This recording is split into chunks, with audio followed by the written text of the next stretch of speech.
നമസ്കാരം. ഞാൻ advocate Antony Sebastian, Kozhikode.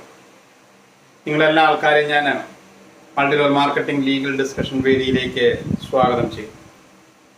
ഇത് നമ്മളുടെ 5ാമത്തെ ക്ലാസ്സാണ്. കഴിഞ്ഞ 4 ക്ലാസ്സുകളിൽ നമ്മൾ എന്താണ് ഡയറക്റ്റ് സെല്ലിംഗ് മേഖലയിൽ നിയമത്തിൻ്റെ ആവശ്യകത, ഡയറക്റ്റ് സെല്ലിംഗ് മേഖലയിൽ നിയമം വന്ന ശേഷവും അതിനു മുമ്പുള്ള കാര്യങ്ങൾ എങ്ങനെയാണെന്നെല്ലാം കണ്ടു. നമ്മൾ ഡയറക്റ്റ് സെല്ലിംഗ് മേഖലയെ ഇന്ന് നിലവിലിരിക്കുന്ന നിയമങ്ങൾ ഏതൊക്കെയാണെന്ന് നമ്മൾ ഡിസ്കസ് ചെയ്ത് തുടങ്ങി. ആദ്യമായിട്ട് നമ്മൾ സെൻട്രൽ ഗവൺമെന്റ് പുറപ്പെടുവിപ്പിച്ച 2016 ഗൈഡ് ലൈൻസ് ആണ് നമ്മളിപ്പോൾ ചർച്ച ചെയ്യുന്നത്. ഗൈഡ് ലൈൻസിന്റെ 1ാമത്തെ ക്ലോസ് ഡെഫിനിഷൻ ക്ലോസ് ആണ്. ഡെഫിനിഷൻ ക്ലോസിലെ നമ്മൾ ആരാണ് ഡയറക്റ്റ് സെല്ലർ എന്ന് നമ്മൾ കണ്ടു, ആരാണ് ഡയറക്റ്റ് സെല്ലിംഗ് എന്താണെന്ന് കണ്ടു, അതേമാതിരി തന്നെ നെറ്റ്വർക്ക് ഓഫ് ഡയറക്റ്റ് സെല്ലേഴ്സ് എന്താണെന്ന് കണ്ടു. ഇന്നത്തെ ക്ലാസ്സിൽ നമ്മൾ ഡിസ്കസ് ചെയ്യുന്നത് എന്താണ് ഡയറക്റ്റ് സെല്ലിംഗ് എൻറ്റിറ്റി എന്നുള്ളതാണ്. നമ്മൾ ആദ്യമായി ഡയറക്റ്റ് സെല്ലറിന്റെ ഡെഫിനേഷൻ നമ്മൾ പഠിച്ചു. ഡയറക്റ്റ് സെല്ലർ എന്ന് പറഞ്ഞാൽ ഡയറക്റ്റ് സെല്ലിംഗ് എൻറ്റിറ്റിയും ഡയറക്റ്റ് സെല്ലറും തമ്മിലുള്ള ഒരു കരാറിന്റെ അടിസ്ഥാനത്തിലാണ് ഈ ബിസിനസ് മുന്നോട്ട് പോകുന്നത് നമ്മൾ മനസ്സിലാക്കി. അപ്പോൾ ഡയറക്റ്റ് സെല്ലിംഗ് എൻറ്റിറ്റി എന്നുള്ളത് ഈ കരാറിന്റെ 2ാമത്തെ പാർട്ടിയാണ്. അതിനെ സംബന്ധിച്ച് ക്ലോസ് 1 സബ് ക്ലോസ് 7 ആണ് അതിനെപ്പറ്റി പറയുന്നത്. എന്താണ് ഡയറക്റ്റ് സെല്ലിംഗ് എൻറ്റിറ്റിയെ പറ്റി ഈ ക്ലോസിൽ പറയുന്നത് നമുക്ക് നോക്കാം.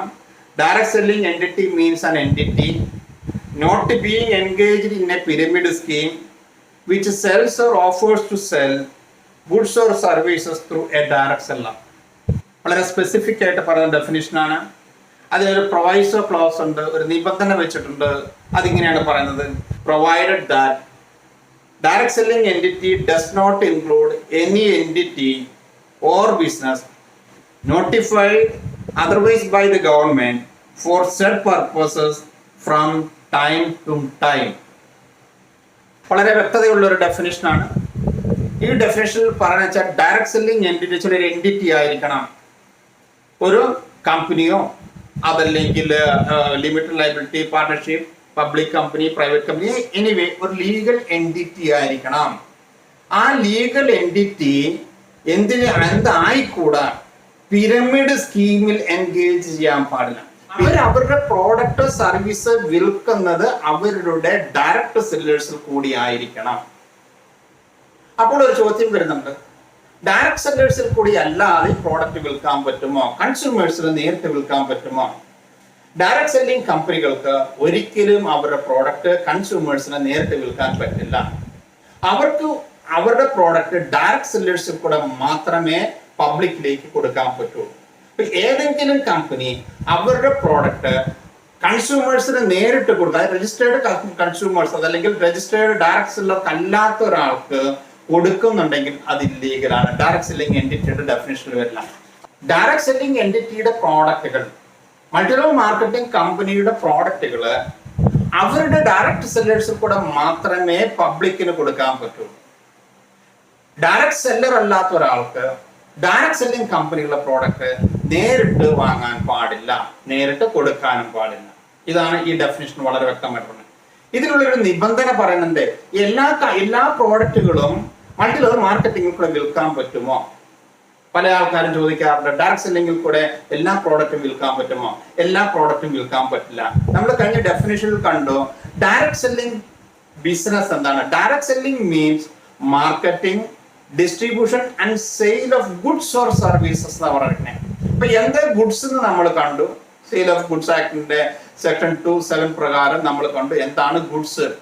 ഗുഡ്സിനെ പറ്റി പറഞ്ഞാൽ goods includes all kinds of movable property other than actionable claim and money.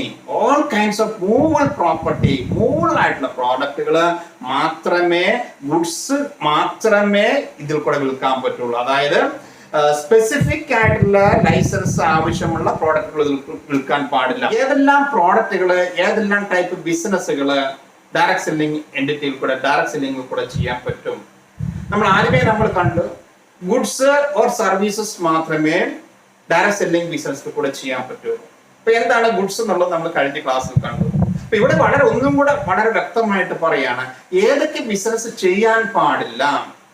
അപ്പൊ വളരെ വ്യക്തമായിട്ടാണ് ഡെഫിനേഷൻ പറയുന്നത്, അതിന്റെ പ്രൊവൈസോ പറയുന്നത്, provided the direct selling entity does not include, ഉൾപ്പെടില്ല, any entity or business notified otherwise by the government for the set purpose from time to time. കാലാകാലങ്ങളിൽ government ഒരു പ്രത്യേക ആവശ്യത്തിന് വേണ്ടിയിട്ട് സ്ഥാപിച്ചിരിക്കുന്ന സ്ഥാപനമോ അതല്ലെങ്കിൽ പ്രത്യേക ലൈസൻസ് ആവശ്യമായിട്ടുള്ള ഉൽപ്പന്നങ്ങളോ ഡയറക്ട് സെല്ലിംഗ് ബിസിനസ്സിൽ കൂടെ ചെയ്യാൻ പാടില്ല. ഉദാഹരണത്തിന് ഇൻഷുറൻസ് കമ്പനികൾ, ഇൻഷുറൻസ് കമ്പനികളിവിടെ സെറ്റപ്പ് ചെയ്തിരിക്കുന്ന ഇൻഷുറൻസ് പ്രോഡക്റ്റ് വിൽക്കാൻ വേണ്ടിയിട്ടാണ്. അങ്ങനെയുള്ള കാര്യങ്ങൾ ഡയറക്ട് സെല്ലിംഗ് ബിസിനസ്സിൽ കൂടെ കൊടുക്കാൻ പാടില്ല. ഇനി സ്പെഷ്യൽ ലൈസൻസ് വേണ്ട ഉൽപ്പന്നങ്ങൾ, ബീവറേജസ് കാര്യങ്ങളെല്ലാം സ്പെഷ്യൽ ലൈസൻസ് വേണ്ടതാണ്. അപ്പൊ സ്പെഷ്യൽ ലൈസൻസ് വേണ്ട സാധനങ്ങൾ അത് ഇതിൽ കൂടെ കൊടുക്കാൻ പാടില്ല.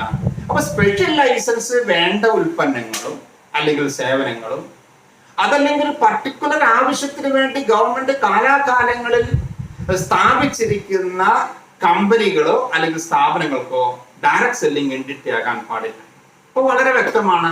ഡയറക്ട് സെല്ലിംഗ് ബിസിനസ് എന്ന് പറയുമ്പോൾ നമ്മൾ തിരഞ്ഞെടുക്കുന്ന കമ്പനി ആദ്യമേ നോക്കുക, ഇത് ഏത് തരത്തിലുള്ള പ്രോഡക്റ്റ് ആണ് വിൽക്കുന്നത്, ആദ്യം ഇതൊരു രജിസ്റ്റേർഡ് എൻറ്റിറ്റി ആണോ എന്ന് ആദ്യം നോക്കുക. രണ്ടാമത് ഇവര് ഡയറക്ട് സെല്ലേഴ്സിൽ കൂടിയാണോ ഇവര് പ്രോഡക്റ്റ് വിൽക്കുന്നത് നോക്കുക. ഡയറക്ട് സെല്ലർക്കല്ല, നേരിട്ട് തന്നെ ഇത് ആർക്കും ഇതിന്റെ പ്രോഡക്റ്റ് വാങ്ങാം എന്നുള്ള കണ്ടീഷൻസ് ഉള്ള കമ്പനികളാണെങ്കിൽ ഡയറക്ട് സെല്ലിംഗ് എൻറ്റിറ്റി ഇല്ല. അപ്പം ഒന്ന് അത് രജിസ്റ്റേർഡ് സ്ഥാപനമാണോ എന്ന് നോക്കുക. രണ്ടാമത് നമ്മൾ നോക്കേണ്ടത് ഇവർ കൊടുക്കുന്ന പ്രോഡക്റ്റ് ആർക്കാണ് കൊടുക്കുന്നത്, എങ്ങനെയാണ് അവരുടെ സെയിൽസ് എന്നുള്ളത് നമ്മൾ നോക്കുക.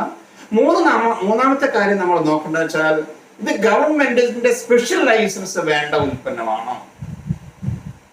സ്പെഷ്യൽ ലൈസൻസ് വേണ്ട ഉൽപ്പന്നങ്ങൾ, ഫൈനാൻഷ്യൽ പ്രോഡക്റ്റ് സ്പെഷ്യൽ ലൈസൻസ് വേണ്ടതാണ്.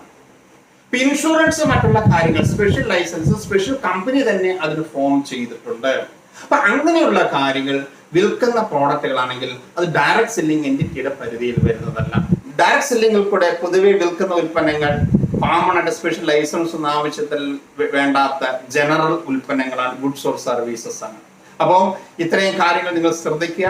അടുത്ത ക്ലാസ് വളരെ പ്രധാനപ്പെട്ട ഒരു ക്ലാസ് ആണ്. അടുത്ത ക്ലാസ്സിൽ നമ്മൾ ഈ ബിസിനസിന്റെ ഏറ്റവും പ്രധാനപ്പെട്ട ഒരു പോയിന്റ് ആണ് വാട്ട് ഈസ് പിരമിഡ് എന്നുള്ള ഒരു ഡെഫിനിഷൻ ആണ്.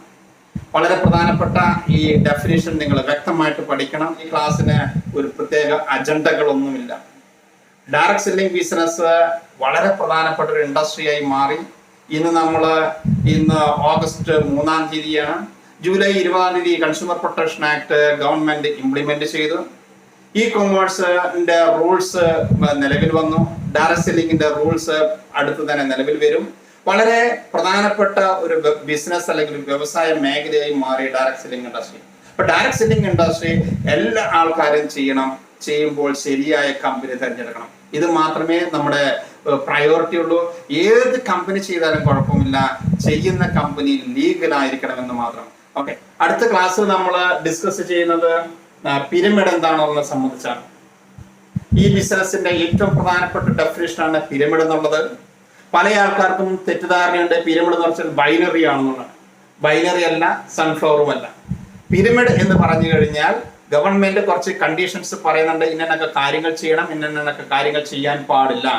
അപ്പൊ ഗവൺമെന്റ് നിഷ്കർഷിക്കുന്ന കണ്ടീഷൻസ് പാലിക്കാത്ത എല്ലാ കമ്പനികളെയും പിരമിഡിന്റെ ഡെഫിനിഷൻ കൊണ്ടുവരും. ഡയറക്ട് സെല്ലിംഗ് എൻറ്റിറ്റി ഡെഫിനിഷൻ നമ്മൾ കണ്ടു. Direct selling entity means an entity not engaged in a pyramid scheme. അപ്പൊ ആ പിരമിഡ് സ്കീം എന്താണെന്ന് നമ്മൾ മനസ്സിലാക്കണം. അപ്പം നിങ്ങൾക്ക് ഈ ക്ലാസ് ഇഷ്ടമായാൽ നിങ്ങൾ അത് ലൈക്ക് ചെയ്യുക, സബ്സ്ക്രൈബ് ചെയ്യുക. നിങ്ങളുടെ കമന്റ് എന്താണെങ്കിലും അതിന്റെ സജഷൻസ് കാര്യങ്ങളെല്ലാം നിങ്ങൾ കമന്റ് ബോക്സിൽ അറിയിക്കുക. നിങ്ങൾക്ക് എല്ലാവർക്കും നല്ലൊരു ബിസിനസ് ആശംസിച്ചുകൊണ്ട് നിർത്തുന്നു. Thank you very much.